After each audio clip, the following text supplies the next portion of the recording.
नमस्कार, मैं हूं हरबंश नागोके और एक अति महत्वपूर्ण विषय पर मेरे साथ हैं पूर्व न्यायाधीश श्री सुभाष गुप्ता जी।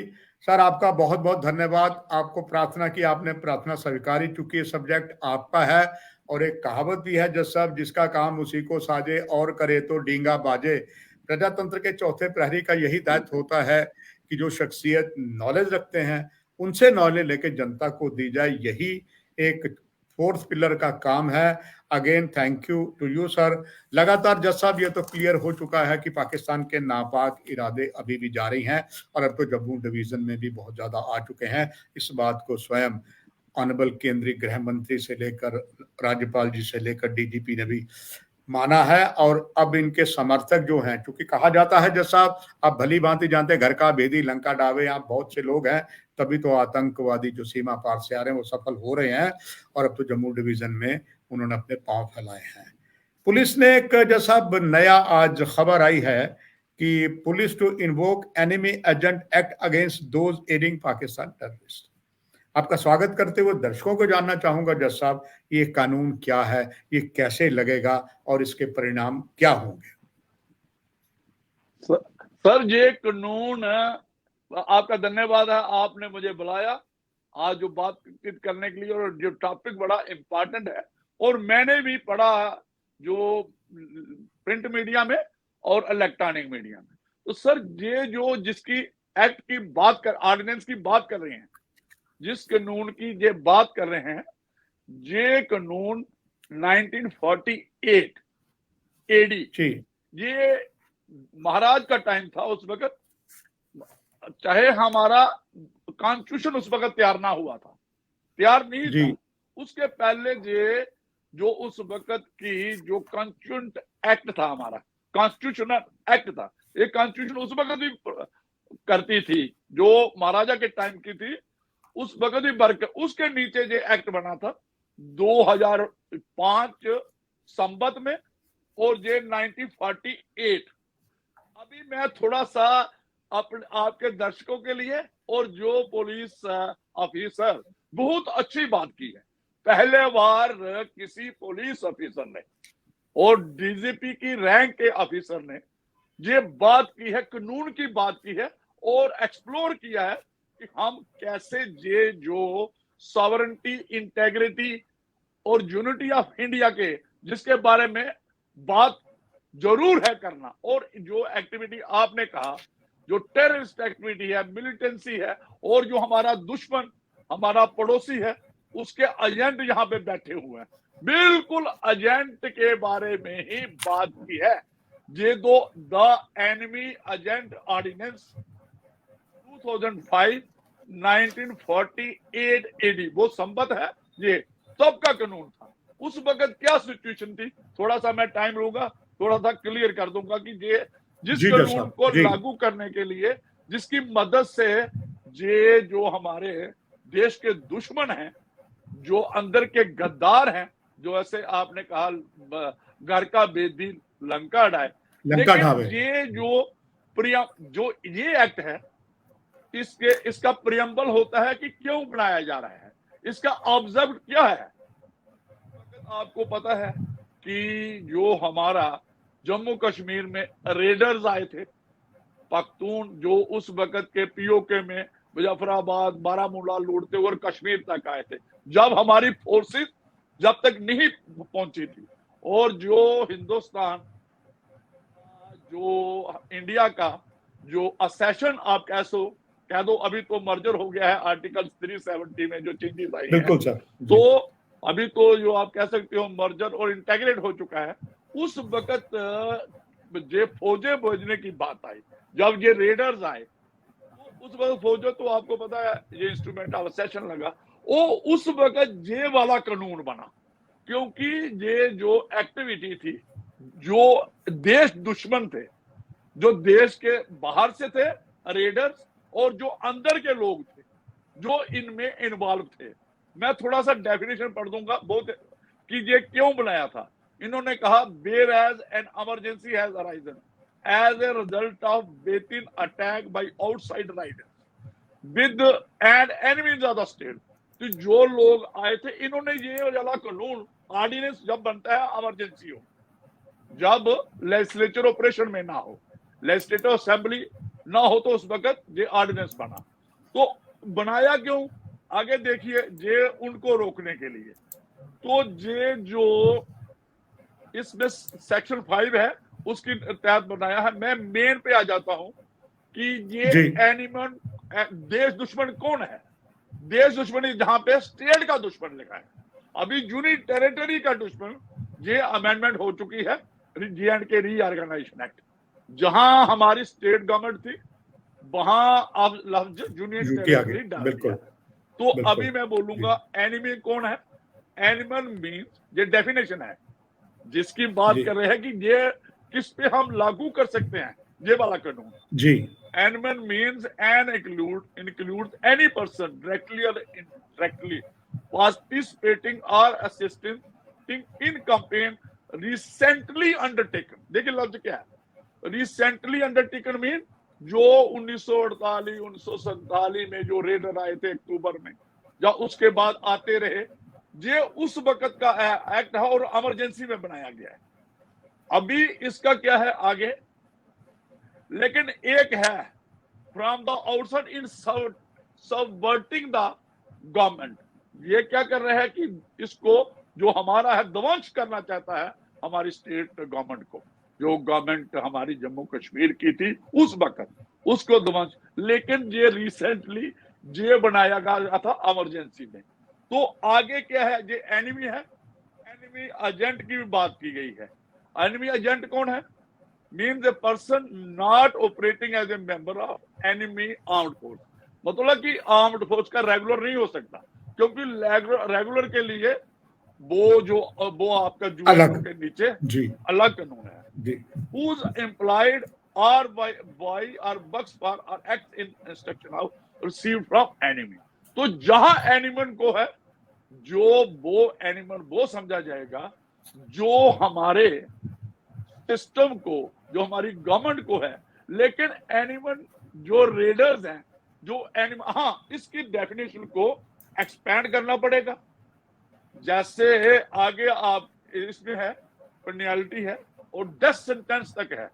जो एनिमी अगर उसकी एक्टिविटी रहती है, जो उसमें लाइफ इम्प्रिजनमेंट, डेथ इम्प्रिजनमेंट है, सेक्शन 3 में है, और जो स्पेशल कोड है इसके लिए, और डेथ पेनल्टी है। और इसमें अगर कोई किसी ने स्पेशल कोड बननी है, अगर मुलजिम का जो ट्रायल होगा वो कैमरा में होगा, एक वो है कि वो ओपन कोर्ट में नहीं होगा, एक और है कि जो इस एक्ट के नीचे मुलजिम होगा उसको कोर्ट परमिशन देके प्लीडर देगा, एडवोकेट देगा, उसको परमिशन देनी है। वो रहमो करम पे है कोर्ट पे, जो इस किस का मुलजिम है, जो एनिमी एजेंट ऑर्डिनेंस में है। तो लेकिन एनिमी एजेंट ऑर्डिनेंस जो जेल, अब क्या देखना है इसमें 1948 से लेके जब ये एक्ट बना था आज तक कोई तरमीम नहीं हुआ है।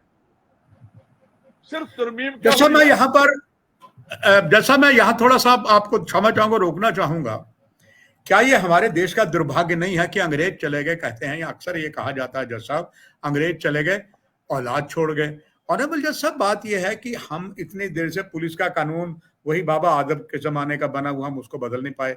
हम देश में बात तो बहुत करते, सरकार कोई भी हो केंद्र में, क्या वजह रही जज साहब, जब ये मालूम है कि पाकिस्तान के इरादे सही नहीं है, देश का प्रधानमंत्री कोई भी रहा, उन्होंने सबने कहा कि पड़ोसी बदले नहीं जाते, और पड़ोसी लगातार नापाक साजिशें कर रहा है। इसके बाद भी जैसा भारत की उदारवादी देखिए, जब मैं आपसे सीधा प्रसारण कर रहा हूं, इस समय पाकिस्तान की टीम जम्मू में आई हुई है और किश्तवाड़ के लिए रवाना हो रही है। उनको पानी की बड़ी तकलीफ है, हालांकि पानी हमें कम है। ये भारत की जो उदारता है, थैंक्स टू हमारे जम्मू कश्मीर के डीजी, उन्होंने बात कही है। पर कानून के विशेषज्ञ आप हैं, मैं आपसे यही जानना चाहूंगा दर्शकों के लिए, जो आपने बात कही कि कब से बाबा आदम के जमाने का कानून था, आज तक आप बदल नहीं पाए, हमारी सरकार उस कानून को अभी तक बदल नहीं पाई। जैसा भी इसका आपका अनुभव क्या कहता है, दर्शकों के लिए जानना चाहूंगा आपके कानूनी दायरे के अंदर। देखिए, बिल्कुल इसमें जो एनिमी की डेफिनेशन है इसको एक्सपैंड करना पड़ेगा, इसमें तरमीम लाने पड़ेगी।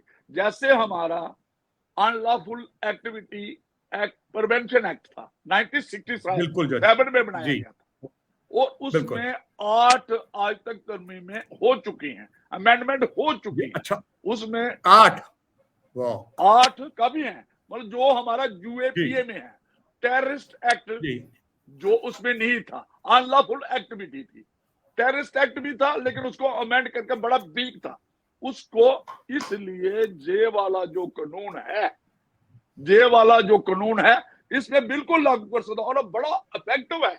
और इसमें जो देश दुश्मन है, एनिमी के एजेंट हैं, ठीक है, उस वक्त का रेडर्स इस वक्त नहीं कवर करता इसको। आज की सिचुएशन के मुताबिक अगर स्टेट गवर्नमेंट, यूनियन ऑफ जो स्टेट गवर्नमेंट उस वक्त की थी, जो रेस्ट बाइल थी, उन्होंने क्या कारण थे, क्यों इसमें अमेंडमेंट नहीं की, और और मैं एक और बता दूं आपको, तो हमारी जो यूनियन गवर्नमेंट भी थी उसने भी इस और ध्यान नहीं दिया कि इतना जबरदस्त कानून हमारे पास है, इसको है। कंटिन्यू क्यों किया जाए, जबकि एक्टिविटी दो देश दुश्मन थे वो 1947 से लेके आज तक वही है, वही चल रहा है।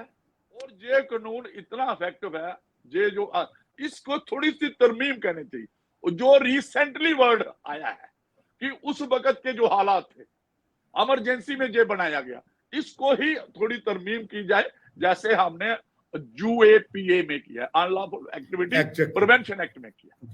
तो तरमीम लाओ, ये बड़ा इफेक्टिव है। था मैं बिल्कुल डीजीपी के ने जो आज अपना वो वक्तव्य दिया और बात की, लेकिन ये बात जो हमारे लॉ डिपार्टमेंट में बैठे हुए लोग, ये होम मिनिस्ट्री में बैठे हुए लोग, उनकी तरफ से भी एक समीक्षा करनी चाहिए, इस पे चर्चा साहब, होनी चाहिए। जज साहब, दो चीजें बड़ी इसमें इंपॉर्टेंट है, दर्शकों के लिए आपसे जानना चाहूंगा, क्योंकि हमने पहले भी कहा हमारा सौभाग्य है कि जब भी ऐसे कानून की आवश्यकता आती है और you are one of the finest person जो जनता को सही जागरूक कर सके, क्योंकि मीडिया का काम जज साहब भ्रम नहीं फैलाना। दर्शकों के लिए ये जानना चाहूंगा जज सुभाष गुप्ता जी की जो अभी तक अगर हम बात करें जम्मू डिवीजन में जिस तरीके आतंकवाद बढ़ा है, राजौरी से पिछले साल शुरू हुआ था, कितनी हत्याएं हुई, हमारे कितने निर्दोष लोग मारे गए, हमारे भारतीय सैनिक कई जाबाज हो गए, बलिदानी हो गए, उनमें जम्मू डिवीजन में भी कश्मीर में भी बहुत से आरोपियों को पकड़ा गया है और काफी हालांकि चल रहा है, अभी भी सिलसिला चल रहा है।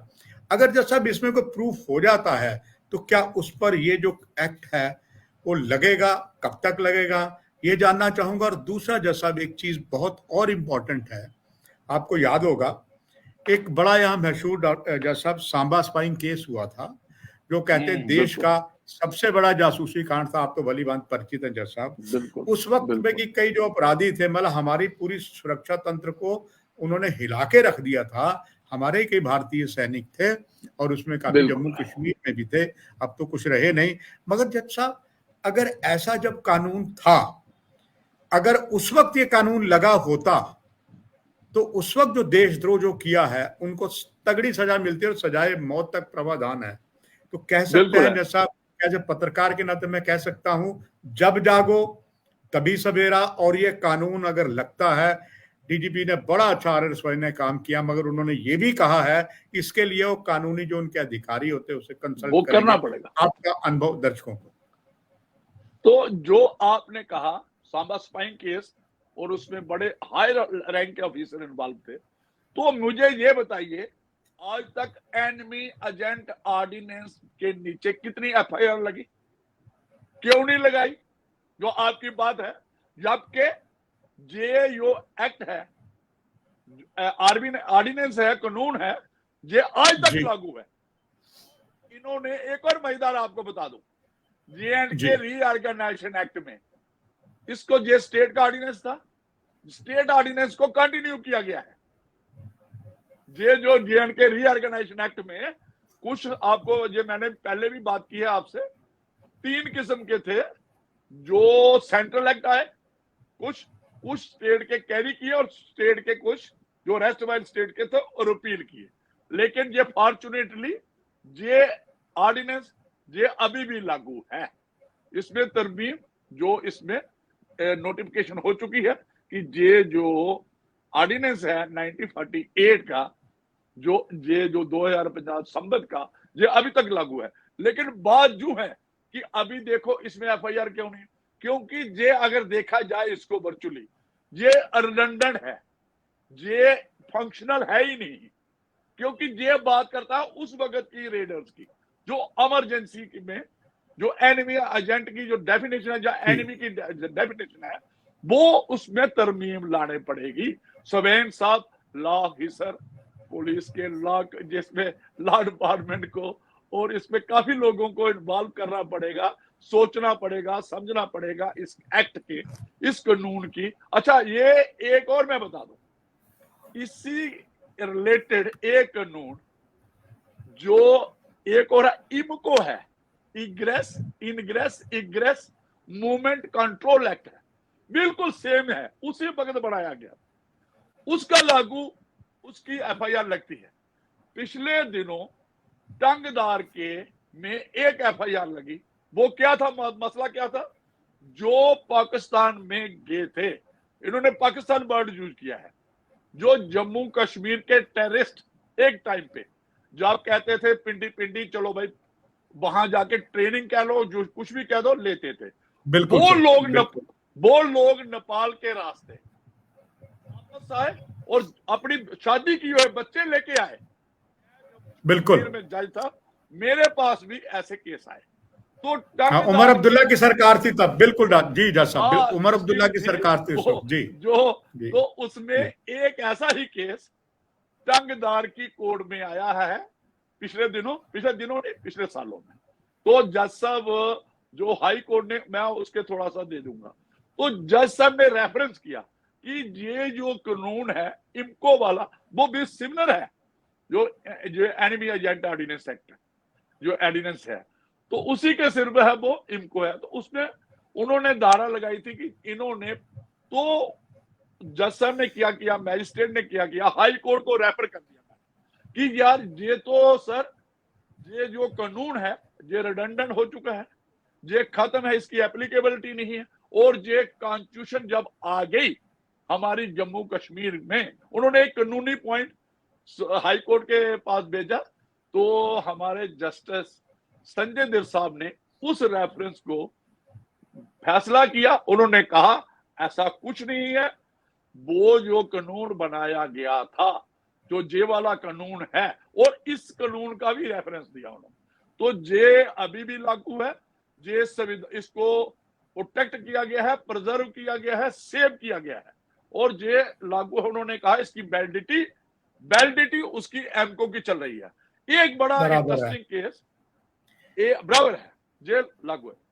एक सुप्रीम कोर्ट की जजमेंट उन्होंने रेफर की, उसमें रहमान शागू, बड़ा इंपॉर्टेंट केस है, वो सुप्रीम कोर्ट इंडिया ने फैसला किया था 1960 में। तो उन्होंने वही दिया कि भाई ये जो, उसमें काफी चीजें हैं जो एनिमी एजेंट ऑर्डिनेंस के बारे में जिक्र किया गया है, इसके बारे में जो हम आज चर्चा कर रहे हैं।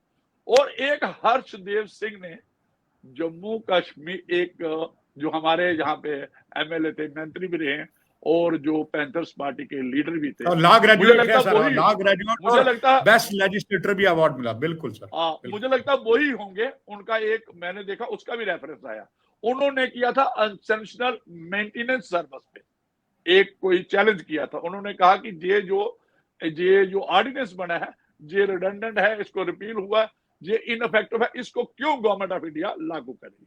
ऐसे ही तो जो संजय दर साहब ने जजमेंट दी, उसने कहा ये दोनों कानून, छागू वाला भी, रहमान जे वाला एनिमी और इमको भी अभी लागू है, इसमें कोई बात नहीं है, लागू हो सकता है। बिल्कुल जैसा हम लोग ऐसी, हमें तो आप पर बड़ा अभिमान है, क्योंकि जब आप लॉ स्टूडेंट थे और वकालत भी करते थे जज साहब, और भारत पाक अंतरराष्ट्रीय सीमा पर जो सांबा में था, आपको याद होगा जज साहब 1965 में गुरीला आए थे विजयपुर में और चकसलारिया में, और एक जो 100 मील थी चौधरी संधूरे की, वहां पर काफी लोग मार दिए गए थे, गले काट दिए गए थे, यही गुरीला आए थे, और कहा जाता था यहीं पर वही घर के भेदी थे। अगर जज साहब उस वक्त ये कानून होता तो वो बंदे जो सरेआम घूमते, बाद में काफी ज्यादा ये हो गए, सब कुछ हुआ, वो छोड़े गए, जैसे सांबा स्पाइक मैंने केस लिया। क्या जैसा वैसी घटनाएं जब हुई हैं, आपका जो असीब अनुभव जानना चाहूंगा कि जो बहुत अच्छा RR ने कदम उठाया है, honourable law minister, honourable home minister, honourable LG चाहते हैं, क्या लगता है आपको कब तक ये कानून लागू करा देंगे कि अब कोई ऐसा राष्ट्रद्रोही बच ना पाए और वो सजाए मौत तक जाए? मगर जज साहब कहते हैं यहाँ पर कानून बहुत अच्छा है, धाराएं अच्छी हैं, उसको लागू करने में समय लगता है और अपराधी छूट जाता है। आपका अनुभव क्या कहता है? अगर जज साहब कानून ये लगता है अमेंडमेंट हो जाती है, तो क्या इन पर नहीं, ये शिकंजा मेरी बात है, कसना? मेरी बात है कि इसको अगर आपने टीथ देने हैं, इसको स्ट्रिंजेंट बनाना है, पनिशमेंट स्ट्रिंजेंट है जो इसमें, ताकि कोई बचे नहीं। अगर इस पे कोई FIR आज क्यों नहीं होती? जैसे आपने कहा 1965 में बात हुई, जो बीजेपुर में गए, वो कई साहब में बिल्कुल बिल्कुल बिल्कुल 65 में टिम्बर जो थे हमारे, जो थे बिल्कुल एक वहां पे काफी इंसिडेंट हुए थे और लोगों को भी मारा गया था। तो ये जो बिल्कुल वही देश दुश्मन थे, वो हो सकता है उस इंसिडेंट के ये FIR लगी हो, क्योंकि लेकिन उसके बाद आप डाटा चेक करो, दूसरी चीजें करो, उसके बाद FIR लगना इसमें बंद है। इसमें FIR पुलिस क्यों नहीं लगाती? और आज ये बात की है लगाने के लिए FIR, तो ये कारण है। मैं ओपन रखता हूं लॉ ल्यूमिनरीज के लिए, जो हमारे जूरिस्ट हैं, जो लीगल फैकल्टी के लिए है, मैंने एक बात की है कि इसको ऑपरेटिव बनाना पड़ेगा। आज की जो हालात है, जो सर्वर्टिंग डिसरप्टिव एक्टिविटी है, जो ये देश दुश्मन कर रहे हैं, और हमें मेन किनको टच करना है? जो अंदर के लोग हैं, जो हार्बरिंग करते हैं, जो पनाह देते हैं, जो टेररिस्ट को पनाह देते हैं, ये सारे उसमें आ जाएंगे। और ये एक्ट इतना, ऑर्डिनेंस कानून ये इतना सख्त है और अच्छा है, to protect safeguard sovereignty, integrity, unity of India as well as our union territory, जो जल्दी ही स्टेट बनने जा रही है। और एक और मैं बात बता दूं, क्या किया, तो जो जम्मू एंड यूटी ऑफ ये अमेंडमेंट कर दी 2020 में, लेकिन लद्दाख का जिक्र नहीं किया, क्योंकि लद्दाख की ड्यूटी को भी ये एक्ट लगना है, अरेस्ट बाय स्टेट। जबकि कोर्ट एक ही है जैसा Jammu Kashmir Ladakh court high court तो एक ही है। यस, कानून भी एक है, इसमें सिर्फ जम्मू एंड कश्मीर ड्यूटी का रेफरेंस दिया, जबकि लद्दाख में नहीं है। क्या लद्दाख में रेडर्स नहीं आए थे? क्या हमारा एरिया अभी पीओके का जो एरिया है, क्या लद्दाख की तरफ नहीं है क्या? बिल्कुल है। तो ये चीजें देखने पड़ेगी जो पीओके में है, जहां से लोग आते हैं, जहां से लोग जो एक्टिविटी है, ये तो बॉर्डर भी है। और ये सर, ये सारा मेरा यही है। आप पूछिए और इस पे क्या। जैसा मुझे बड़ा संतोष है कि जो प्रजातंत्र के चौथे प्रहरी का दायित्व निभाया, और आभार आपको देता हूं कि आपने कानून की जानकारी, इतनी जानकारी दी। बड़े ही ऐसे कम आदरणीय जो सेवानिवृत्त जज होते हैं, वो समाज की सेवा करते हैं, आप कर रहे हैं। It is really proud for us. बस आखिर में ये जानना चाहूंगा जज साहब, सरकार ने तो बहुत गलतियां की हैं, धारा 370 हटने के बाद भी केंद्र के जो कानून हैं बहुत वो लगे नहीं हैं, अभी भी कानून लग नहीं पाए हैं। क्या जज साहब, बहुत से स्वयं डॉक्टर जितेंद्र सिंह जी ने जब यहाँ धारा 370 हटी, कन्वोकेशन नहर पे जो है वहाँ की थी, और उन्होंने इतने कानून बता दिए। डॉक्टर जितेंद्र सिंह जी ने साफ कहा था, यहाँ पर चाहे एजुकेशन है, दूसरा बहुत से कानून बदलेंगे, हमसे कोई सिफारिश लेकर नहीं आना। मगर जज साहब, अभी भी धारा 370 कब टूटी? 5 अगस्त, और उस वक्त आज तक कानून नहीं लग पाए हैं। एक नागरिक के नाते एक आपकी अपील, आपका विचार अंत में दर्शकों के लिए, और चूंकि आज लोकसभा का सत्र भी जारी है, आपके माध्यम से जाएगी, और मीडिया में कहते हैं जैसा आप तरीके से बात करें तो दूर तक जाती है। आपका संदेश और आपका अनुभव केंद्र सरकार को देने के लिए कि ये जो कमियां हैं इसको फौरन दूर किया जाए, ताकि जो एजेंट हैं, राष्ट्रद्रोही हैं, उन पर नकेल कसी जाए। पूरे कानून जो भारत के यहाँ लग पाए, अभी भी कभी नहीं लग पाए। नहीं, ऐसा कुछ नहीं है। कानून जो देखिए इन्होंने और इसमें कुछ वो वाली बात नहीं है। जो हमारे कानून थे, देखिए क्या हुआ, ये कानून स्टेट ने बनाया हुआ है और अडॉप्ट किया गया है जब कॉन्स्टिट्यूशन ऑफ जम्मू और कश्मीर हुई। और अब ये जो रीऑर्गेनाइजेशन एक्ट बना J&K, उसके बाद भी कंटिन्यू किया गया है। पहले महाराजा के टाइम पे बना, जो उस वक्त की कॉन्स्टिट्यूशन एक्ट था, कॉन्स्टिट्यूशन, और उसके बाद ये कॉन्स्टिट्यूशन जम्मू एंड कश्मीर का, ये तब भी कानून था और आज भी कानून इसको रखा है। लेकिन जो आपकी बात है कि इस पे जो हमारे लीगल न्यूमनरीज हैं, दूसरे लोग हैं जो लॉ कमीशन से हैं, पुलिस वाले हैं, इनको बैठना पड़ेगा और देखना पड़ेगा कि ये इनफोर्सेबल है, इस पे FIR लग सकती है, इस पे ट्रायल हो सकता है क्या, ये कुछ तरमीम में अमेंडमेंट और जो आज की और सख्ती से, और ये कानून बहुत अच्छा कानून है, कंटिन्यू हो रहा है, और इसीलिए एक्टिविटी भी कंटिन्यू है। लेकिन तो बाकी कानून सब कुछ है, सिर्फ आपको इनफोर्सबिलिटी, पॉलिटिकल बिल, एडमिनिस्ट्रेटिव बिल चाहिए लागू करने के लिए। और अब इसके लिए जैसा वाकई अंत में मैं जरूर DGP RR सोरेन को धन्यवाद देना चाहूंगा। उन्होंने ये नई चीज लगाई है और सोने पे सुहागा आपने किया, कानून के जानकार हैं, आपने इस तभी मीडिया के माध्यम से इतना जनता को जागरूक किया। आपको पुनः धन्यवाद देते हुए, आपसे एक आश्वासन लेते हुए, जब जब ऐसी आवश्यकता मीडिया को पड़ेगी और खास करके मुझे पड़ेगी जनता को सही जागरूक करने के लिए कानूनी तौर पर, आपका समर्थन, आपका आशीर्वाद, आपकी गाइडलाइन हमें मिलती रहेगी। जज साहब, आपका बहुत बहुत धन्यवाद। फिर किसी महत्वपूर्ण विषय पर आपको तकलीफ देंगे। दर्शकों, ये थे शख्सियत जिनसे बात की, पहले भी हमने बात की। Again thanking to him, to all of you. कार्यक्रम की ही समाप्ति। नमस्कार, थैंक यू अगेन जज साहब।